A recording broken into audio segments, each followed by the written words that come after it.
Welcome back. Quick story I got to tell. You know, I had a guy in Felton last week come up to me and say he loves these power rankings every week, but he's upset because his team isn't in there.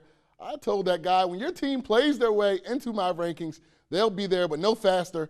They got to earn it. He'll remain nameless, but without further ado, let's get straight into these rankings. In Delaware, my number one team coming straight up is the Dover Senators. They just play an awesome brand of basketball. Took a couple losses, but they are still the number one team in the state to me.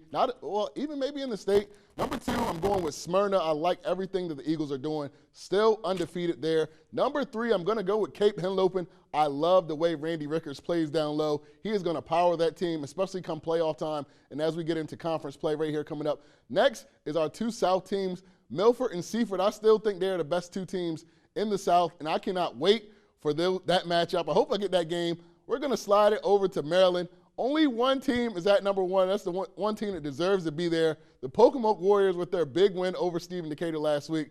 Spencer would say if he was here, he told me who was going to win, but hey, I had to see it for myself. They beat Decatur. Decatur slides to number two. Number three, I'm going with Queen Anne's. The Lions are still undefeated, so they stay at number three. Until they prove they can beat those South teams, we'll have to see on that. Number four, I'm going with Easton. They have lost one game so far, and that is to Queen Anne's, so they get my nod at number four. And number five, how could you doubt Parkside? The great year they're having.